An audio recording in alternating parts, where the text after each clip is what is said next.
Ako muna magme-message. Boys, thank you for always being there with me since day one. To the both of you, you helped me fly. You're like the left wing and you're like the right wing. You helped me fly to help me achieve everything that I have today. And you are the reason where we are as a group, kung nasan tayo ngayon. And always know na ako, I will do the same for you guys. Ba't nakakayak, no? Naiyak ako, Pards. Nakakayak. Naiyak ako. Wag mo na lang kaya tuloy. Doon sa family tree, God, asawa, tapos anak, kayo yung pangatlo. Parang hindi ko na kaya magsalita. Wag na lang ako magsalita. Pwede ba? Hindi ko alam kung kaya ako magsalita. Yun, naiyak ako. Ako rin. Hindi ko kaya. Wag na lang kayo, May. Wag na. Pikit ka! Hindi ko pa rin kaya. Parang iiyak ako. Ikaw na lang magsalita. Alam mo naman yung sasabihin ko eh.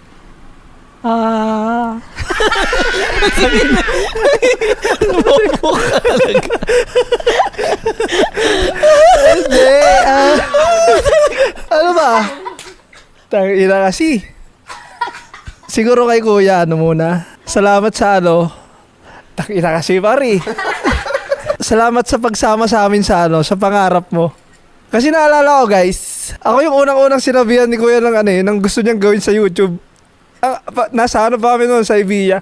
Nagne-networking kami, tapos parang ayaw niya na, kakapasok ko lang.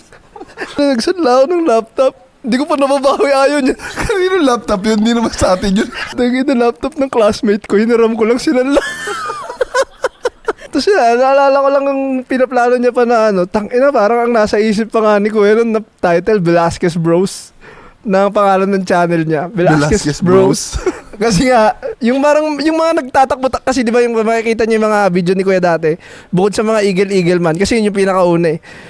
Parang nung bumalik siya, nag-iisip siya ng pangalan, Velasquez Bros. Yung siya sa kalsada, yung parang nag-i-interview, yung ganito, ganyan. Parang gusto niya dalawa kami gumawa. Kaya salamat, kasi nung una ayaw ko talaga. Kasi tangina, networking is life na yun, nandito na ako, tangina, nakakapasok ko lang, may iba kang gustong gawin. Parang lugi naman ata ako nun. Tsaka makikita nyo rin sa mga unang part ng mga nagbablog si Kuya na, makikita nyo rin na ayaw ko talaga eh. Pero salamat kasi parang hindi mo ko tinigilan doon. Tangina, kailangan kasama ka. Lalo pag may nangyayari na sa akin, kailangan kasama ka. Kaya maraming salamat sa sa pagsama sa akin, sa paglipad mo. I will always choose to fly with Gong